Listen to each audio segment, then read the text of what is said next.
안녕하세요. 오늘은 찰리와초콜릿공장의 비밀 제18장 Down the Chocolate River을 낭독해 보도록 하겠습니다. Off we go, cried Mr. Wonka. Hurry up, everybody. Follow me to the next room, and please don't worry about Augustus Croup. He's bound to come out in the wash. They always do. We shall have to make the next part of the journey by boat. Here she comes, look.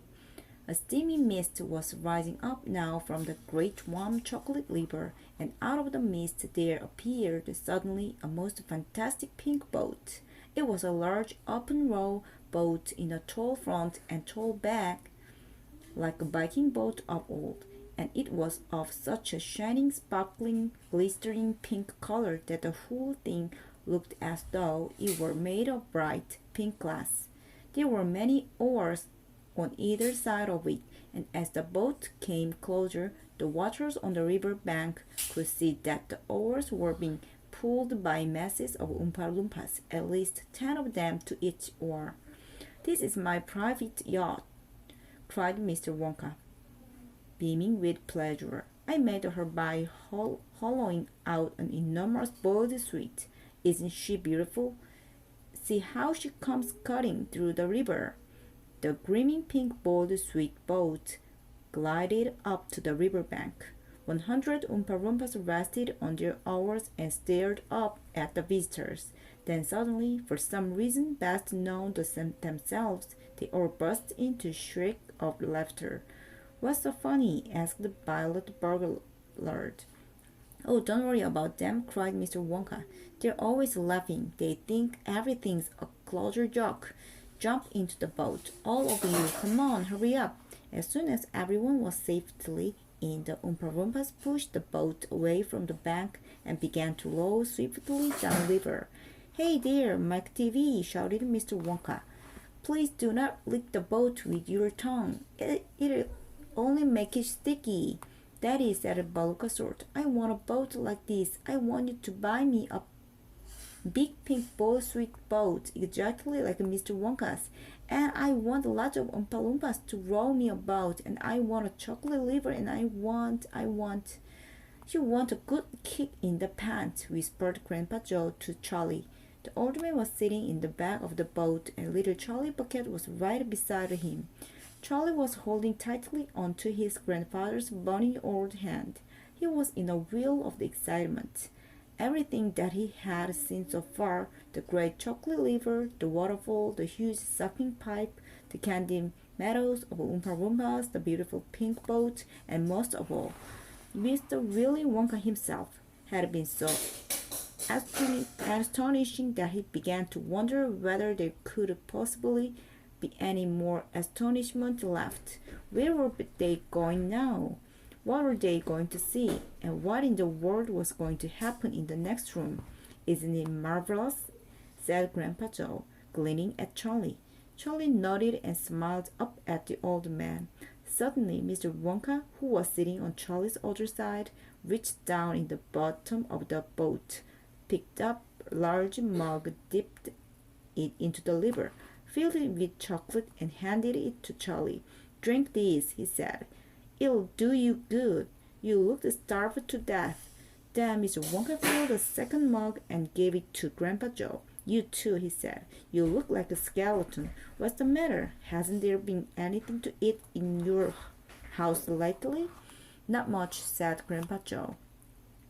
Charlie put the mug his lip, and as the rich, warm, creamy chocolate ran down his throat into his empty tummy, his whole body from head to toe began to tingle with pleasure, and a feeling of intense happiness spread over him. "You like it?" asked Mr. Wonka. "Oh, it's wonderful," Charlie said. "The creamiest, loveliest chocolate I've ever tasted," said Grandpa Joe, smacking his lip. "That's because it's been mixed by waterfall," Mr. Wonka told him. The boat sped on down the river. The river was getting narrower. There was some kind of dark tunnel ahead, a great round tunnel that looked like an enormous pipe, and the river was running right into the tunnel, and so was the boat. "Row on!" shouted Mr. Wonka, jumping up and waving his stick in the air. full speed ahead, and with the Oompa Loompa running faster than ever. The boat shot into the pitch-dark tunnel, and all the passengers screamed with excitement. How can they see where they are going? Shrieked Violet Bugler in the darkness. There's no knowing where they are going, cried Mr. Wonka, hooting with laughter. He's gone off his rocker, shouted one of the fathers, and other parents joined the chorus of the frightened shouting. He's crazy, they shouted. No, he's not, said Grandpa Joe.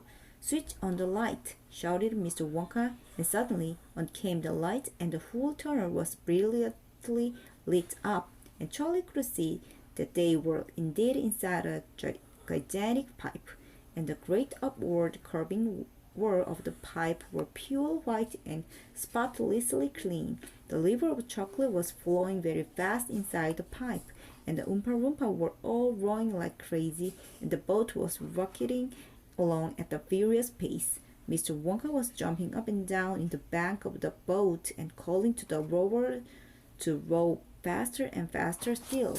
He seemed to love the sensation of whistling through a white tunnel in the pink boat on a chocolate river, and he clapped his hands and laughed and kept glancing at his passengers to see if they were enjoying it as much as he. Look, Grandpa, said Charlie, there's a door in the wall. It's a green door, and it was set into the wall of the tunnel just above the level of the river.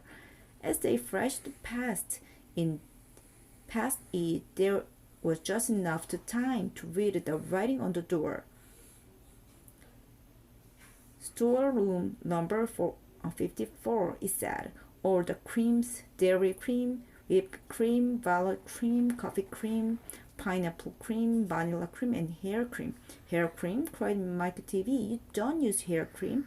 Row on, shouted Mr. Wonka. There's no time to answer a silly question. They streaked past a black door. Storeroom number 71, it said on it, all shape and size. Whips, cried Bulbasaur. What on earth do you use whips for? For whipping cream, of course, said Mr. Wonka. How can you whip cream without whips? Whipped cream isn't whipped cream at all unless it's been whipped with whips. Just as a poached egg isn't a poached egg unless it's been stolen from the wood in the dead of night. Row on, please. They passed a yellow door on which it said, Storeroom number 77. All the beans, cacao beans, coffee beans, jelly beans, and has-beens. Has-beens? Cried Violet Bugler. You're on yourself, said Mr. Wonka. There's no time for arguing. Press on. But 5 seconds later, when a bright red door came into sight ahead, he suddenly waved his gold-topped cane in the air and shouted, Stop the boat! 들어주셔서 감사합니다.